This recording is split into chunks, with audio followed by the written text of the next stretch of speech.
বন্ধুরা, আজকে দেখো তোমাদেরকে আমি শাপলা করে দেখাবো। এখানে আমি আজকে শাপলা নিয়ে নিয়েছি। এই যে ফুলগুলো অনেকক্ষণ হয়ে গেছে তো, তাই একটু একটু শুকিয়ে গেছে। অনেক ফুল ভালো আছে। আমরা আবার ছোটবেলায় এই ফুলগুলো দিয়ে কি সুন্দর খেলতাম। শাপলাটাকে এবার আমি ভালো করে ছাড়িয়ে নেব। ছাড়িয়ে আমি পরিষ্কার করে নেব। এই যে এরকম আগে আমরা ছোটবেলায় এরকম করে ফুল বানিয়ে এরকম এরকম করে ঠাকুমা করে দিত, খুব খেলতাম। চলো আজকে তোমাদেরকে আমি নিরামিষ কোনো দেবো না, চিংড়ি মাছ দেবো না। আমি আজকে তোমাদেরকে নিরামিষ শাপলা করে দেখাবো। তার জন্য আগে আমি ছাড়িয়ে নিচ্ছি, তারপর তোমাদেরকে দেখাবো। ফুলটা দেখো, পদ্ম ফুল। এটা অনেক বড় হয়ে গেলে এর ভেতরে একটা ডিমের মতো থাকে, ওটা ফাটিয়ে খাওয়া যায়। এমনি ছাড়িয়ে নিয়েছি। এরকম ছোট ছোট করে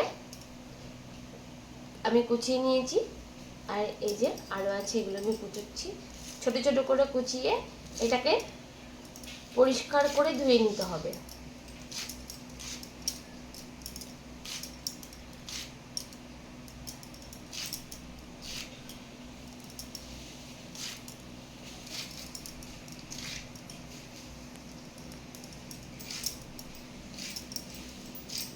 এটা মনে হচ্ছে যে অনেক হবে, কিন্তু এটা অনেক হবে না। এটাকে আগে আমি একটুখানি ভাপিয়ে নিয়েছি, পুরোই কিন্তু সিদ্ধ করিনি, জাস্ট এটা একটু ভাপিয়ে জলটা ফেলে দিয়েছি।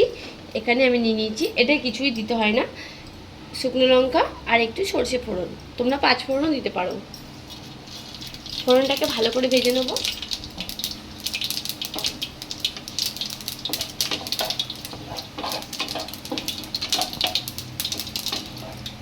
ফোড়নটা ভাজা হয়ে গেছে।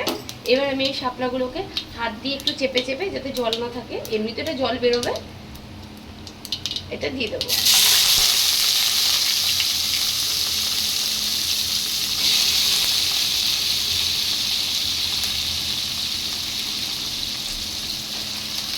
এতে নুন একদম অল্প দিতে হবে না, এটা তো একদম অল্প একটু হয়ে যাবে, তার জন্য এটার জন্য নুন একদম অল্প।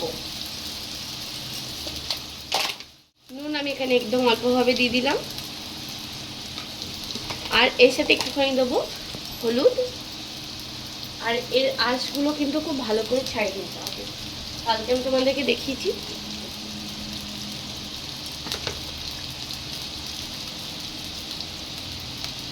একটুখানি হলুদ দিতে হবে।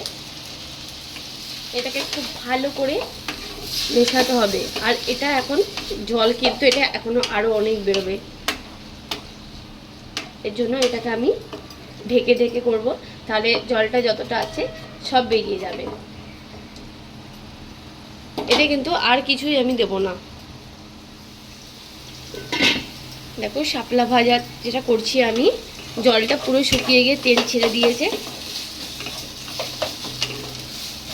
এটা একটু জল বেরোয়। এবার তুমি যতই ভাপিয়ে জলটা ফেলে দাও, কিন্তু এগুলো তো একটা কচু জাতীয় জিনিস, এতে একটু জল বেরোবেই। দিয়ে আমি এরকম পুরো হয়ে গেছে। আমি এতে চিনি দিইনি, তোমরা যদি চাও চিনি দিতে পারো, চিনি দিলে একটু আলাদা টেস্ট হবে। দেখলে আমি একদম সিম্পলভাবে দেখালাম শাপলা ভাজাটা কেমন করে হয়। আমি এখানে সর্ষে ফোড়ন দিয়েছি আর শুকনো লঙ্কা। তোমরা চাইলে 5 ফোড়ন দিতে পারো আর নারকেল কুচি দিতে পারো, কিন্তু আমি নারকেল কুচিটা দিইনি। তোমরা যদি খাও তাহলে নারকেলটা কুচিয়ে দিতে পারো, বা নারকেল যেটা আমরা কোরানি বলি, কুড়িয়ে ওরকম যদি দাও তাহলে ওটা আরও ভালো লাগবে। কিন্তু তার জন্য নারকেলটাকে খুব সুন্দর করে আগে ভেজে নিতে হবে।